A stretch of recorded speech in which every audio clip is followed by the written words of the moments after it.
Good evening, everyone. I am Shainami Puris Manceras, and I am the one who assigned to report the Module 5, Topic 3, Creating e-Portfolio as a Technology Tool. So at the end of the learning session, learners will be able to understand the meaning, use, and concept of e-portfolio, identify the features and types of e-portfolios, understand the benefits of e-portfolio, and create e-portfolio. So the table of contents. So what is an electronic portfolio? Features of e-portfolios, why to use an e-portfolio, types of e-portfolios, why to put, benefits, drawbacks, and checklist and examples. So before we start, let me give you a motivation activity so that you will be energized. So the title of the activity is Trivia Night. So the mechanics is number 1, this game has only one round. Each question only has one correct answer. Wrong spelling of answers will not be accepted. Number 3, participants are not allowed to use outside help of any kind. And number 4, have fun. So the categories is yes or no and true or false. So the easy round. Round 1. So the question is, portfolio is a collection of work developed across various contexts over time. It is yes or no. Okay, so the answer is yes. So portfolio is a collection of work developed across various contexts over time. So very good. And the true or false. So e-portfolio demonstrate effort, progress, and achievement. It is true or false.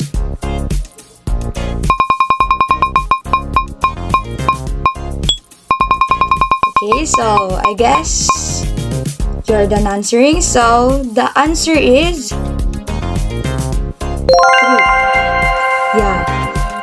The next question is, e-portfolio discourages self-reflective inquiry, not helpful to improve teaching. It is true or false?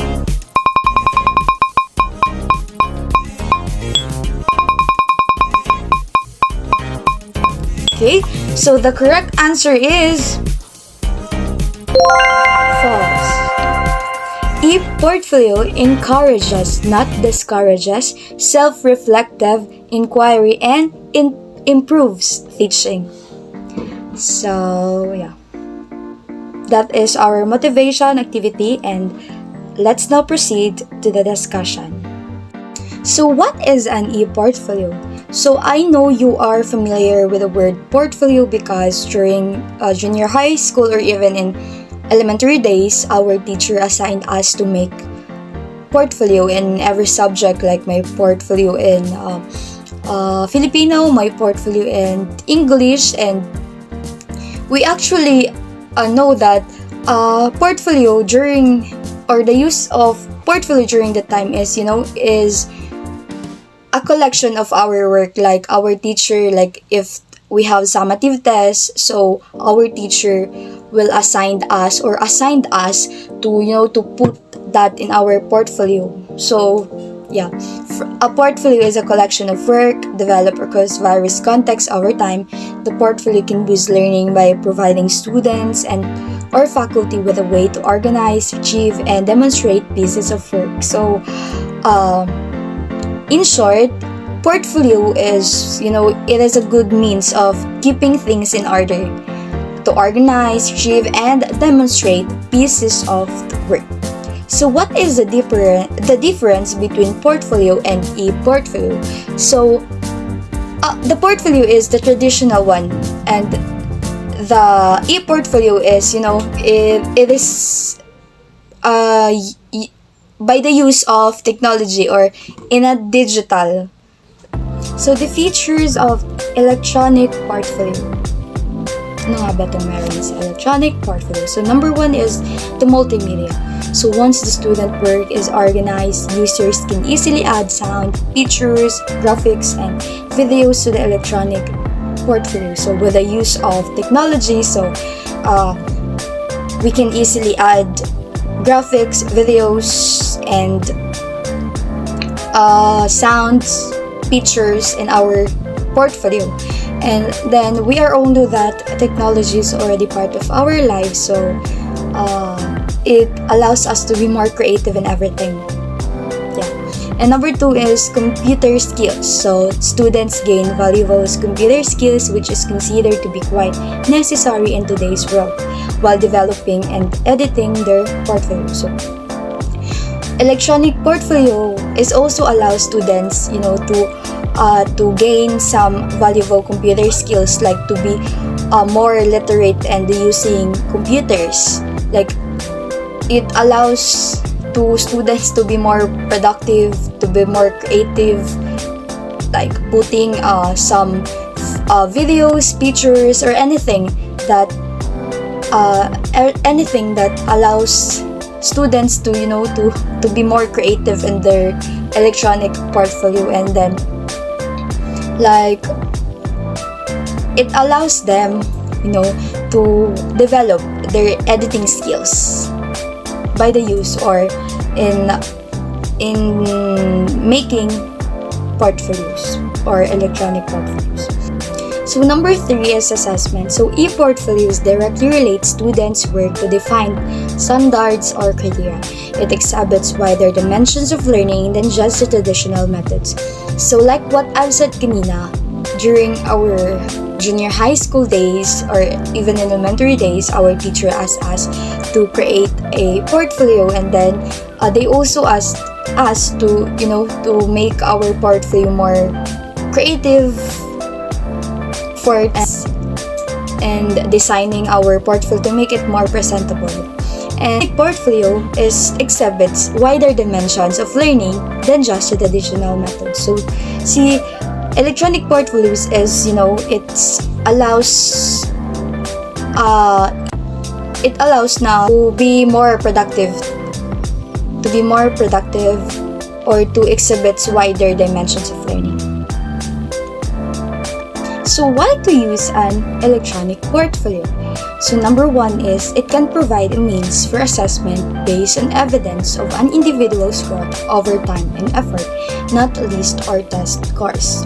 Number 2, it provides a view into the individual's mind and capabilities as well as the teaching and learning environment. Number 3, it provides a powerful and comprehensive digital resume of the multiple intelligence of an individual. And number 4, a longitudinal view of a learner's work paints of pictures of growth, progress, and continuity over time that the learner can collect, select, and reflect upon to represent a profile of accomplishment based on audience. So the types of electronic portfolios. So number 1 is the developmental, 2 assessment, number 3 is showcase, and number 4 is hybrid.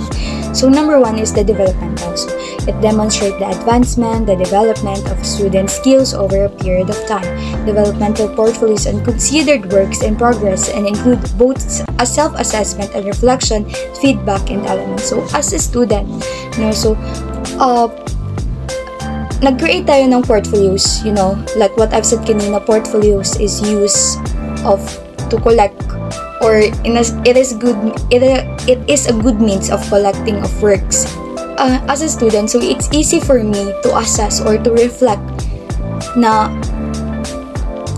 saan ako mahina, saan ako nag-excel, and then it's easy for me like malalaman ko kung ano yung dapat kong gawin para ma-improve next time, diba? So maganda na yung performance ko in that activities.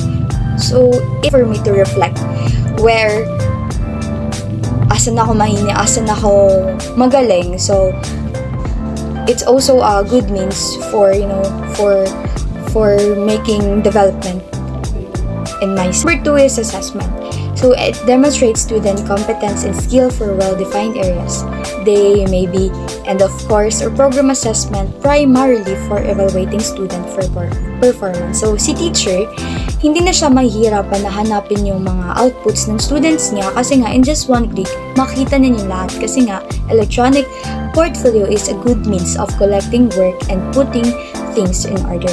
So if I will be a teacher, if ako si teacher, so if gagawa ako ng grades para kay Manceras, so it's easy for me to look all the outputs of Manceras because it's already put things in order. Like, hindi na hassle sa akin na hanapin yung, asan yung summative ni Shaina, asan yung quiz ni Manceras, asan ko nalagay. So, kasi nga, in e-portfolio, nandun na lahat. And it's easy for you, to evaluate your student performance. Number 2 is showcase. It demonstrates every work and the student's skills. Type of portfolio is created at the end of a program to highlight the quality of student work. So, from the word showcase, diba? So, like what I've said kanina, e-portfolio allows us to be more creative, to be more productive during the learning process. So, showcase. So, doon if you are good in, in editing, so masho-show yung skills mo. And then, to inspire your students or to highlight their performances during the learning process. And the hybrid, occasionally you may come across showcase portfolios that do not show evidence of self-reflection, rubrics for assessment or feedback. So what to include in creating electronic portfolios? So the student information, your name, contact information, major, graduation date, and etc. The learner goals, curriculum standards or criteria, rubrics, guidelines, artifacts, instructor feedback, self-reflection process. And what are the benefits of electronic portfolio? So it demonstrates effort, progress, and achievement. So like what I said earlier, it allows individual to make progress. It documents your learning progress over time. It enhances communication and organizational skills, greater awareness of strengths and weaknesses. Like, it's easy for us to reflect asan tayo mahina, and then it will inspire us na next time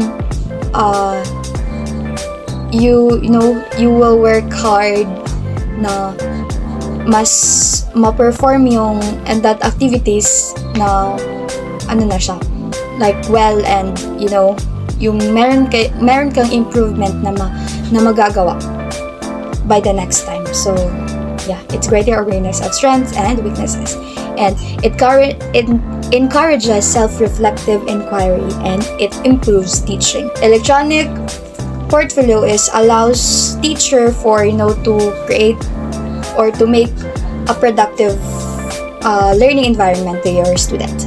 Drawbacks of electronic portfolios. Type. So a professional portfolio requires constant updating to include the most current projects, except for those who are graphic writers and graphic designers whose work is already in the digital format. And then it's updating or uploading your project is also a very time consuming. And then the presentation of the electronic portfolio may also need to stay current, and this will also require updating depending on how busy you are, on how often you add new files or projects. So because your project may have a short shelf life, and replacing them with the most current project example is essential before submitting the portfolio to new prospect employers. So uploading projects and e-portfolio is also a time consuming one. Then the next one is the portability. So portability is the convenience of an electronic portfolio is considered as advantage. it also can be a Dropbox. You can bring desk memory card or web address and an interview and expect to be able to present portfolio on whatever your computer they have available. You will still need to have a hand copy with you, even if you send an electronic copy and advance. So if you are going to apply work, so magdadala ka ng yung memory card or something, and then you need a computer para doon before it need computer before you can access the e-portfolio. So portability, and then compatibility. Yeah, rather yan. So nagtypo lang pa. So electronic portfolios may need to be saved in different formats to prevent compatibility. So issues with the prospective employers, you email it to. So for instance, if your version of Microsoft Word save file, so as docs files, the person you send them to may not be able to open the file, and unless it's specific in advance, so there is no way of knowing whether your electronic portfolio will be compatible with the person you are sending it, or setting up with digital portfolio and website will eliminate this drawback. So hindi lahat ng sendan mo nyo ng email yung mga docs mo, so hindi lahat ma-accept nila. So there are errors occurred in sending your files, your project. So the checklist. So who or what is being evaluated? So the student, the teacher, the curriculum, program, and school. What is the purpose of evaluation? So display best work and current performances, display growth over time, determine whether learning goals have been met, determine quality of instruction. What are additional purposes? Improve altitude towards schoolwork, learn to evaluate own performance, increase critical thinking skills by developing evaluative, improve instruction to enjoy the academic area, improve instruction or demonstrate mastery of specific academic skills. So what is the breadth of work to be covered? So number of school years, number of subjects. So this is an example of digital portfolio, electronic portfolio. So my portfolio, my goals, awards, introducing my digital portfolio, my academic skills, my social skills, learning plan, my creative skills, my thinking skills, my grade, my previous grades, viewers, comments about my digital portfolio, my artistic skills, and my digital dynamics. So as you can see, so it's all about a collection of your accomplishments, a collection of works, a collection of your outputs during the learning process. And so the summary. So e-portfolios are claimed to be the greatest educational technology since the adoption of course management system. However, promising, they are not yet mainstream higher education technology. So e-portfolios have recently become a major method of assessment for students, faculties, and staffs that document skills sets reflective in learning, accomplishment, and perspective goals. So, in short, e-portfolios improve their performances during the course. It's also allows to be more creative, productive for the teacher, to give more enjoyable learning environment to the students, and it allows individual to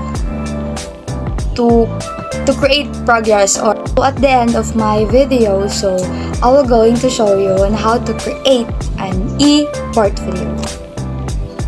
So now I will going to show you how to make a Google site using your cell phone. The first thing to do is we are going to access our Google web browser. So click that one so that it would lead us, and then we are going to sign in our Gmail account. So after signing our account, it will allow us to access the Google Apps. So click that 9 dots above that will lead us to access the different Google Apps. Since the Google site app is not displayed because it's not commonly used, click the More from Google. So after clicking that More from Google, so click this Explore or Product button, and then you can find the sites. So after clicking the site, so yun, nahanap natin yung link ng Google Sites. Would that mean that we are not allowed to create a portfolio using our mobile phones? Pwede naman po. We can create a portfolio using our phone. All we need to do is enable the desktop site. So click that arrow button above, or in other cell phone it is a 3-dot sign, so it will lead us or find the desktop site and enable it. Since it enables, so start creating your portfolio. Click that plus button, or it means to create. So as you can see, the interface is similar if you are creating a portfolio using your laptop. Clicking that plus button, so it will lead you to the working environment or the working interface of creating your portfolio. So the first thing you need to do is edit your site name or the site name. So the next thing to do is edit your page title. So in your title page, so you can design whatever you want. So you can adjust the text of your title page, the color of the text. So pati na rin ang alignment. So the same when we are using our desktop or laptop. So there is an option that you can change the background of your portfolio. So since we are done editing in our title page, so we can add more page, and then click that plus button so you can add more pages on your portfolio. After clicking the plus button, so it will give us two choices. So the link or the add pages. So click the add pages, and it would lead us to a new window, and type whatever you want the name of that new page, and click the done button. So in adding sub pages, so click that 3 dots so that it can lead us to another options, and then click the add sub page, and then after that we can add more contents on our page. So in the insert tab, so we can choose the layout we want to be the placeholder of our outputs or works. Click that two images options, and then lalabas yung another window, and again click the plus buttons, and then it will allow you to put PPT slides, videos, images, or videos as long as it already uploaded in your G Drive or Google Drive. So after uploading all the files you want to be put in your portfolio, so publish it, and then you can also edit the placeholder. After editing your placeholder, changing the backgrounds, using the images, so publish your e-portfolio or electronic portfolio. So why we need to publish it? Because if we are not going to publish it, so you will be the one to see it. Hindi siya makikita ng iba. So you need to publish it para makikita siya sa mga gusto mong tao na makakita ng portfolio mo. So after clicking the publish button, so lalabas yung address. If available yung address, so it means hindi pa siya nagagamit ng iba, so you can use it. So click the publish button and the portfolio that created in our Google site. Well, so how we are going to distribute the link of our e-portfolio? So click like a chain button above, and it will give us the link. And then simply copy the link and send to those people who you want to access your portfolio or e-portfolio.